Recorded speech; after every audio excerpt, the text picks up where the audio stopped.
Pria berkelahiran 1965 ini sering dipanggil dengan sebutan Cak Munir dan dikenal sebagai orang yang sederhana dan sangat tidak suka dengan ketidakadilan. Cak Munir lahir di Kota Batu pada tanggal 8 Desember 1965 dan beliau mempunyai 2 orang anak dengan istrinya yang juga seorang aktivis bernama Suciwati. Bahkan di kota inilah Munir beristirahat dengan tenang untuk selama-lamanya. Marsina, Talangsari, tragedi 1998, dan tragedi Trisakti merupakan beberapa kasus besar yang pernah diadvokasi oleh Munir. Sejak saat itu, nama Munir semakin terkenal. Dengan kiprahnya sebagai seorang aktivis dan dengan lantang menyuarakan keadilan dan menolak semua jenis kejahatan kemanusiaan.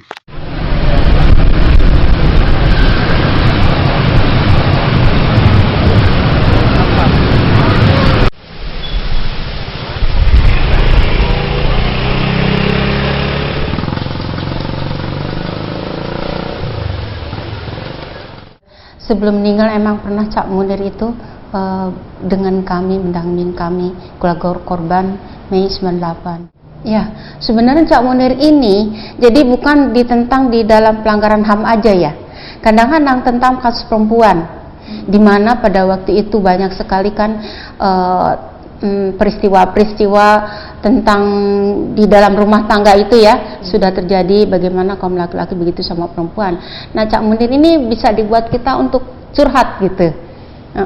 Terus kita ditanya apa sebabnya, bagaimana gitu. Jadi Cak Munir itu selalu menasihatkan begitu, dan untuk perjuangan kita untuk menghadapi dari tahun ke tahun ini dengan pemimpin kita ya, presiden kita, itu pun Cak Munir pesen berjuang terus, jangan takut gitu. Kita benar, pasti menang gitu.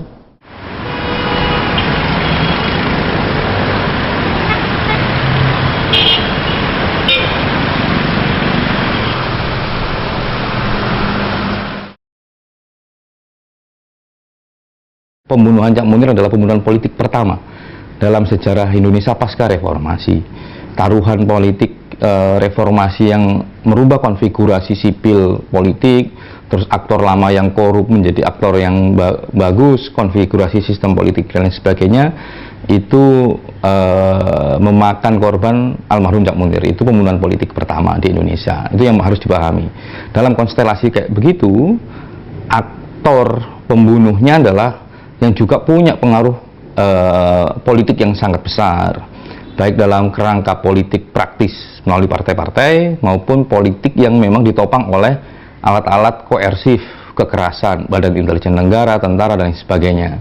Di sisi yang lain, para pemangku jabatan, pejabat-pejabat publik, khususnya yang punya kewajiban untuk membongkar ini sampai selevel presiden, adalah orang-orang yang juga kenal dengan pelaku-pelaku ini. Bahkan pernah menjadi atasannya dari presiden, sehingga Presiden Ewuh Pakewo takut tidak punya komitmen yang cukup untuk membongkar kasus ini, sehingga kasus ini dalam 2 dimensi itu, baik pelaku maupun aparatus negaranya mengalami kendala, dan itulah yang membuat kasus ini sampai detik ini belum terungkap dengan tuntas sampai 2014 ini.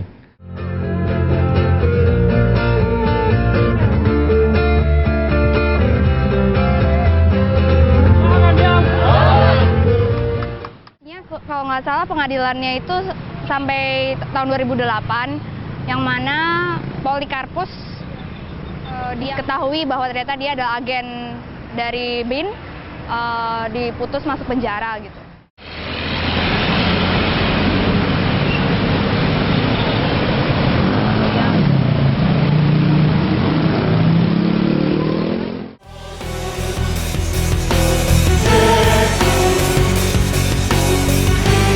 Tahu. Pernah dengar? Kalau kenal sih enggak, tapi tahu. Tahu. Saya tahu.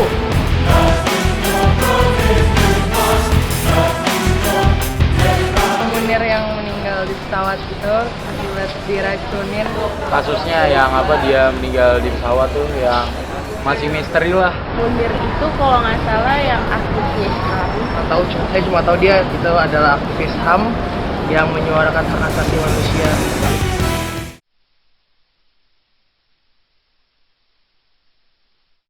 ya kan?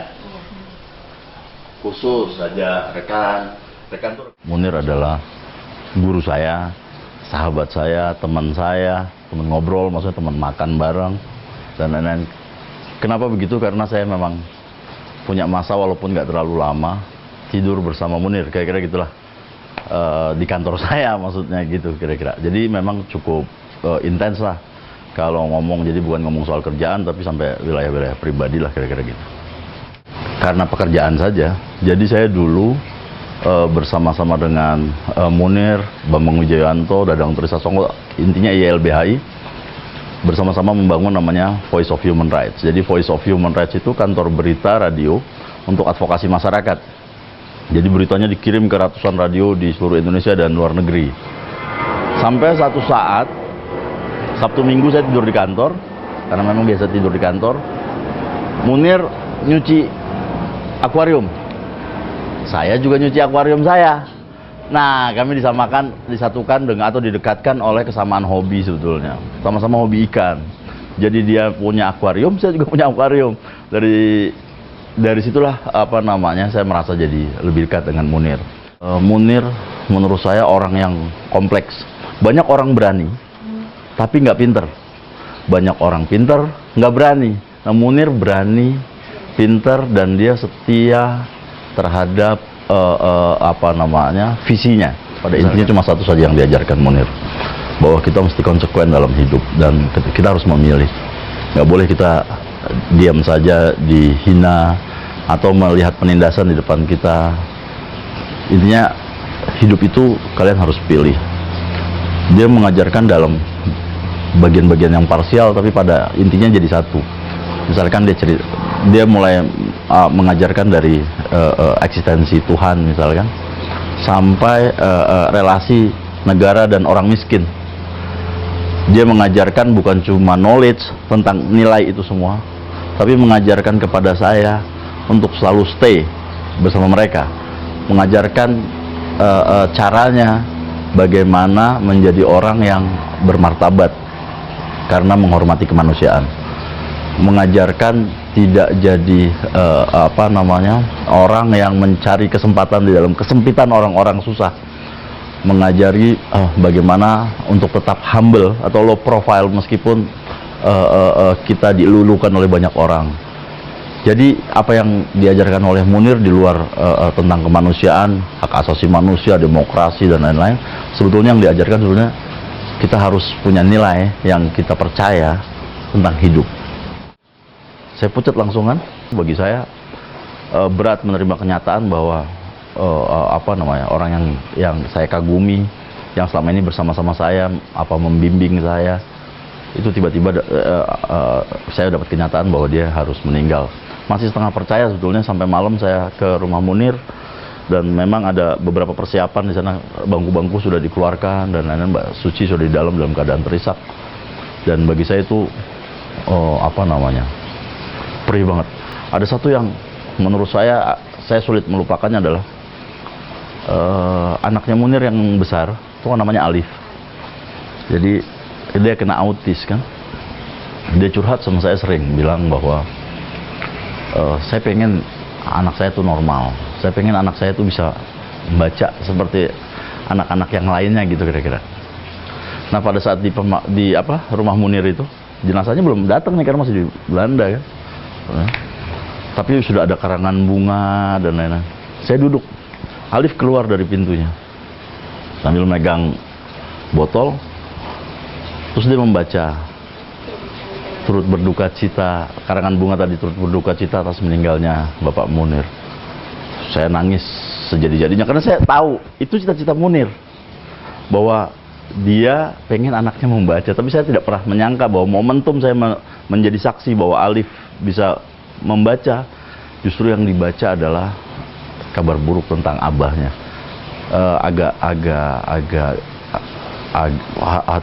Hati saya hari itu hancur lah kira-kira, dan biadab sekali orang yang tega melakukan itu kira-kira gitu. Itu saya kagetnya setengah mati, Dek. Saya, ya Allah, nggak nyangka. Lagi orangnya tenang pada waktu itu, kelihatannya sehat, nggak kenapa-napa, mukanya cerah, bercanda-canda juga. Dia mau berangkat itu dengan kami, tiba-tiba kayak disamber apa itu.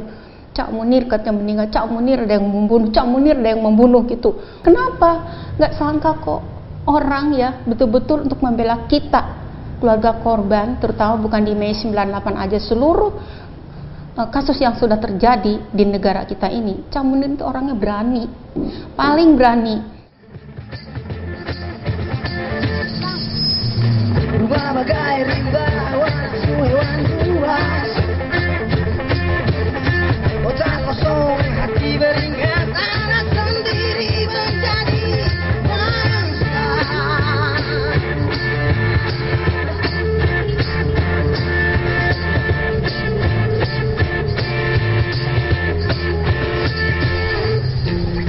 Sekolah bagai lautan diserang badai tanpa terasa. Ilmu bintang tak diajarkan, masa depan telah jendela. Takut lagi, tuliskan lagi, Indonesia korban setiap hari.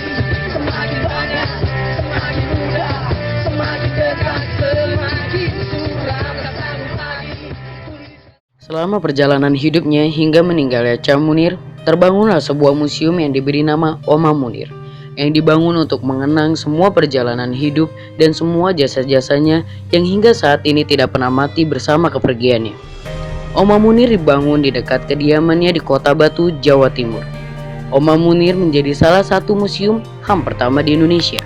Dia seorang suami yang hangat, seorang abah yang hangat terhadap keluarga ya, pada istrinya sama anaknya, dan itu pun juga di keluarga besarnya seperti itu. Jadi dia itu selalu jadi pusat perhatian karena dia seorang pencerita yang sangat menarik. Jadi meskipun cerita yang dia ceritakan itu diulang-ulang pun sebetulnya itu cerita yang sama, tapi setiap kali diulang ya tetap aja ada hal yang seru gitu. Jadi seheboh itu dia orangnya. Dan kalau soal anak-anak, wah, dia malah lebih care lagi terhadap anaknya. Dia dibesarkan di keluarga yang patriarki, dalam artian selalu yang bekerja di luar adalah suami, yang di dalam soal domestik itu istri. Jadi tapi Munir tidak. Jadi dia melakukan banyak hal yang seperti memandikan, menyuapin anak, mengantar sekolah, menjemput. Itu kalau dia lagi libur dia bisa jemput, tapi kalau tidak ya dia langsung berangkat kerja. Banyak ya kehilangan dia itu, tidak hanya kehilangan seorang kekasih hati, seorang guru, seorang sahabat, seorang abah anak-anak saya, tapi saya merasa kosong juga di ruang advokasi, di mana orang yang punya hati setulus dia, all out dia, dan di mana orang yang mungkin ada yang berani tapi tidak se analitik dia. Dia lengkap, dia analisisnya bagus, berani, dan punya hati. Itu lebih penting, dan saya belum menemukan itu di sosok pemimpin kita. Tidak ada. Di sosok para aktivis kita belum ada. Banyak. Kalau gajah mati meninggalkan gading, harimau mati meninggalkan belah, Munir mati meninggalkan nama baik. Karena bukan karena saya istrinya, karena buat saya tidak pernah tahu apa ya kejelekan dia. Buat saya dia sebagai seorang suami perfect, karena tanggung jawab dia sebagai seorang suami, seorang ayah terpenuhi.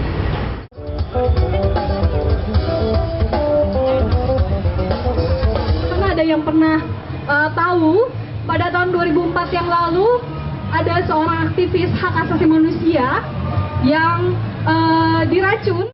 Isu mengenai tentang kejahatan hak asasi manusia ternyata juga menarik perhatian beberapa kalangan anak muda. Salah satunya sosok anak muda yang terlibat langsung dalam isu hak asasi manusia ini, khususnya dalam advokasi kasus kematian Munir. Sebetulnya sederhana, kenapa saya dan beberapa teman-teman muda di Sahabat Munir tertarik gitu. Pertama ini soal, bukan hanya soal pembunuhan Munirnya, tapi soal bencana hak asasi manusia yang sangat besar gitu yang terjadi di negeri ini, dan ancaman terhadap masyarakat Indonesia itu sangat besar kalau kasus pembunuhan Munir ini tidak diselesaikan.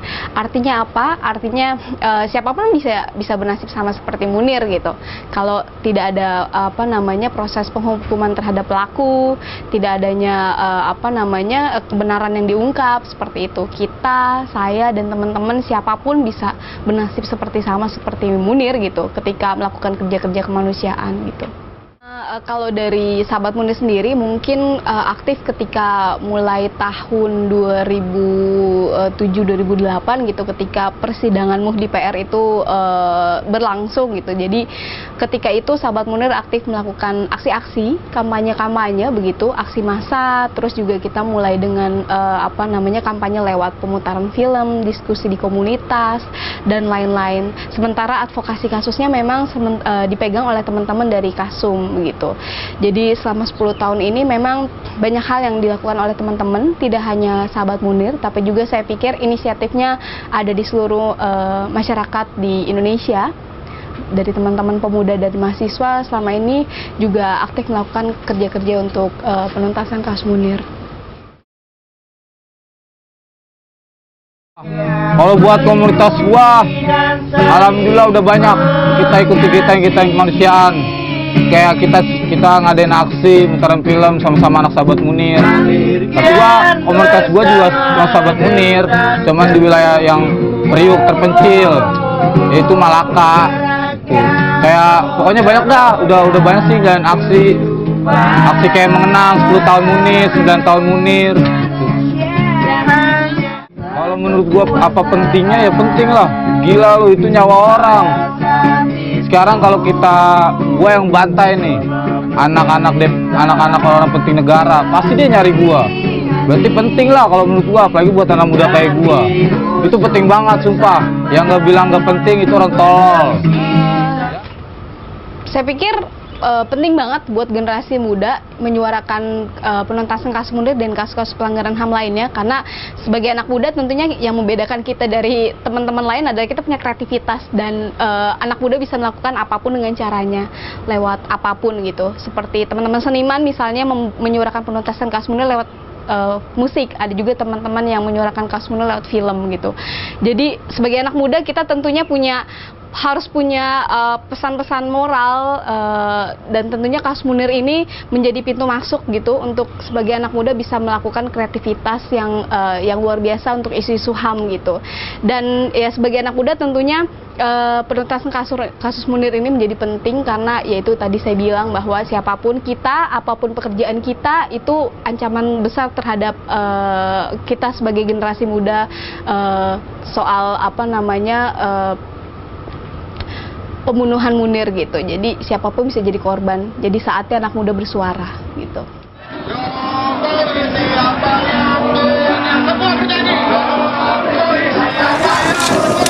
Demi Allah, saya bersumpah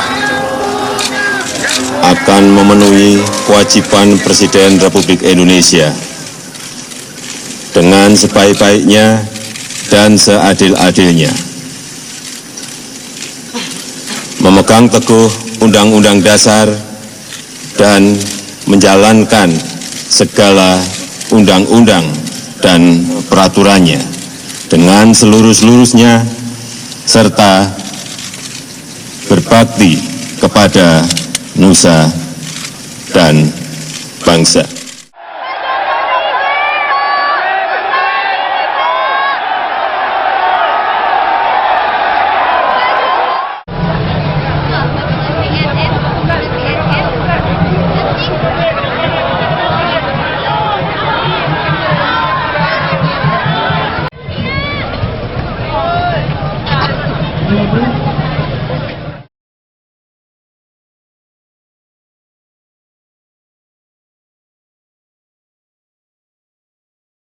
Sudah 10 tahun di masa pemerintahan SBY tidak ada kemajuan hukum apa-apa, justru yang terjadi kemunduran. Yaitu mereka yang sudah menghilangkan Cak Munir, diberikan kesadaran. Kasus ini bisa selesai, dalangnya bisa dibunuh, bukan cuma pelaku bisa diproses secara hukum. Demikian. Saya memang memutuskan bahwa saya tidak bisa diam, ditinggalkan oleh orang yang sangat kita cintai ini sangat menyakitkan, dan saya mengatakan bahwa saya nggak mungkin mendiamkan apa yang sudah para penjahat itu lakukan kepada suami saya. PK terhadap Polikarpus dikabulkan, terus juga masih bebasnya Muhdi PR, tentunya ini hambatan bagi penuntasan kasus Munir. Kita harap di pemerintahan yang baru ini nanti Jokowi punya keberanian khususnya untuk menuntaskan kasus Munir, karena ini PR besar di masa pemerintahan SBY yang harus dituntaskan. Normatif sebetulnya saya pengen kasus ini segera selesai. Ini juga ruang di mana harusnya mereka paham untuk Indonesia lebih bagus, untuk ke depan jangan sampai ada orang-orang jahat itu mendapatkan impunitas.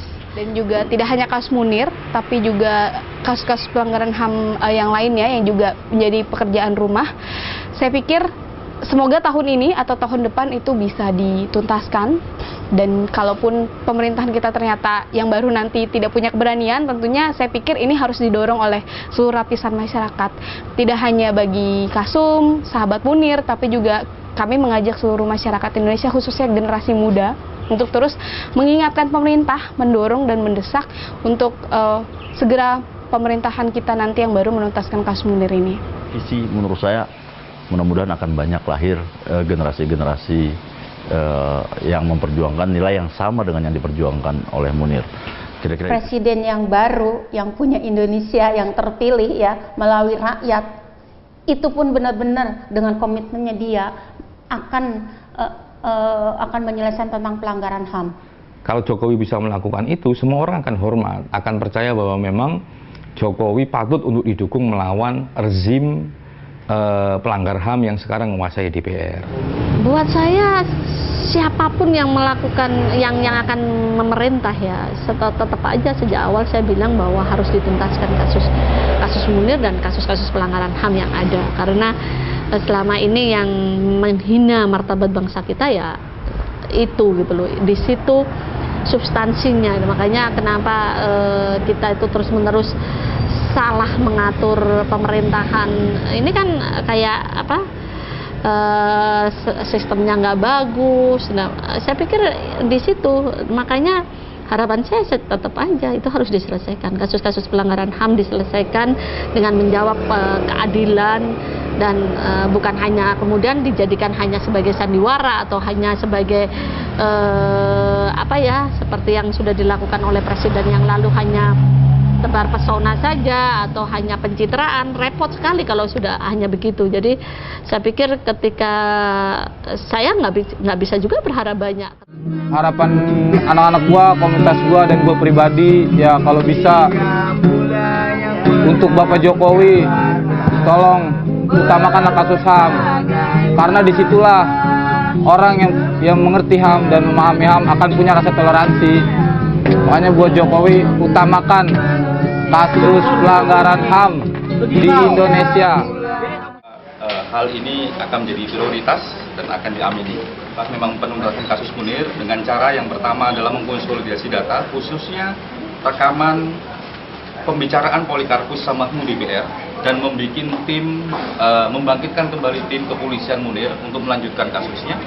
Yang berikutnya adalah memberikan political will kepada Kejaksaan Agung untuk melakukan peninjauan kembali. Yang terakhir, kami mengingatkan kembali dalam konteks kasus Munir ada 3 nama yang juga memungkinkan menjadi bursa pejabat politik. Yang pertama Hendro Priyono, yang kedua Muhdi PR, yang ketiga As'ad Said Ali. Mereka bertiga adalah pejabat BIN ketika pembunuhan almarhum Cak Munir, dan semua data yang ditemukan oleh TPF, oleh tim kepolisian maupun oleh Kasum mengarah mereka adalah salah satu orang yang diduga kuat terlibat dalam pembunuhan ini. Sehingga kami berharap ketiga orang ini tidak menjadi pejabat publik apapun, mau dia menteri, mau dia Watimpres atau apapun. Kita pantau terus sejauh mana komitmen Jokowi menyelesaikan kasus 65, kasus Tanjung Priuk, kasus Talang Sari, Trisakti Semanggi. Sejauh mana Jokowi berani menghentikan praktek-praktek mafia migas, menghentikan praktek-praktek master plan percepatan pembangunan ekonomi Indonesia yang merampas tanah rakyat, yang membunuh masyarakat adat dan lain sebagainya. Siap kawan-kawan? Hidup rakyat! Hidup mahasiswa! Terima kasih.